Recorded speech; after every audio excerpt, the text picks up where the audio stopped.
तो दोस्त चलो मैं आज आपको ना एक किस्सा सुनाती हूँ।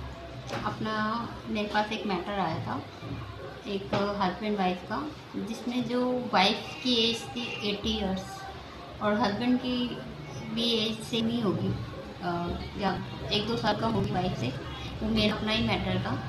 तो हुआ ये था कि हस्बैंड का वो डीडीए से रिटायर्ड था। तो उन्होंने क्या किया, उनके 5 बच्चे भी थे और उन्होंने अपनी वाइफ को मतलब सड़कों पे छोड़ दिया था दर दर की ठोकर खाने के लिए। एक्चुअली में वो मेरे को मिले, जो वाइफ थी ना, मैं एक बार कहीं से आ रही थी तो आउट ऑफ दिल्ली से, तो ये मुझे मिले थे गाजीपुर में। वो एक चाय का ना, अम्मा ही बोला, मैंने देख के कि अम्मा चाय बना दो।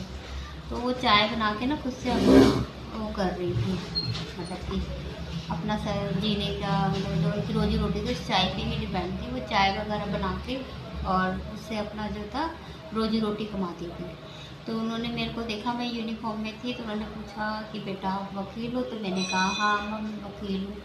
तो फिर उन्होंने कहा कि ठीक है। तो मेरे को देख के ना थोड़ा सा ना रोने जैसे हो गई। तो उन्होंने मुझे ना फिर अपनी सारी बात बताई कि बेटा ऐसे ऐसे हुआ, मेरा हस्बैंड है वो डीडी से। अब ये देखो, आप खुद सोचो कि एक बंदा जो डीडी में इतनी बड़ी अच्छी पोस्ट से रिटायर हुआ और उसने अपनी वाइफ को 80 साल की उम्र में, जब उसको आखिरी पल थे उसके जीवन के, मतलब ज़िंदगी का ऐसा मोड़ होता है जब किसी को ना मतलब अपने परिवार की सबसे ज़्यादा ज़रूरत होती है, और उस समय पर उसके हस्बैंड ने ही उनको जो है घर से निकाल दिया। वजह ये थी कि वो एज के अकॉर्डिंग उन्होंने अपने घर में ना एक वो रखी थी, काम वाली।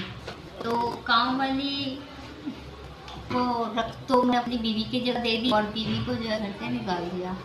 तो ये था पूरा सिनेरियो। तो मतलब वो किसी दूसरी लेडीज़ के चक्कर में, जो कि एक काम वाली थी, उन्होंने जो है अपनी वाइफ को घर से निकाल दिया। जिसके बाद जो उस एरिया की जो आसपास के लोग थे ना, उन अम्मा की काफ़ी मदद करते थे। तो मुझे लगता है कि जहाँ तक वो जो चाय का ठेला भी था ना अम्मा का, वो उन्हीं में से किसी ने उनकी मदद करके कि भाई इनका जो रोज़गार एक बना दिया था, और वहीं पे वो उसी के अंदर ही रहती थी। वो टेंट होता है ना जैसा लगा के, तो उसी के अंदर रहती थी वो अम्मा। तो मैंने उनका मैटर मतलब उनसे मैंने उनके पैसे भी नहीं लिए, एक रुपया भी नहीं लिया मैंने। और फिर मैंने कहा कि अम्मा मैं आपकी मदद करूँगी, मैं आपके ना मेंटेनेंस के लिए कोर्ट में लगाती हूँ। तो मैंने कड़कड़डूमा कोर्ट में लगाया उनका मैटर। 2 दिन के अंदर मेरे पास मतलब जो अम्मा के जो डॉक्यूमेंट्स थे ना, मैंने कलेक्ट किए, जो भी थे उनके पास। पुरानी लेडीज़ थी, पढ़ी लिखी नहीं थी, उनके पास आधार कार्ड भी नहीं था। वोटर आईडी कार्ड हुआ करते थे उनके ज़माने में, वो एक राशन कार्ड था और कुछ लेटर्स थे जो उन्होंने डीडीए में दिए गए थे। तो मैंने उन्हीं सबका सहारा लेके कोर्ट में एक पिटीशन बना के मेंटेनेंस की फ़ाइल की।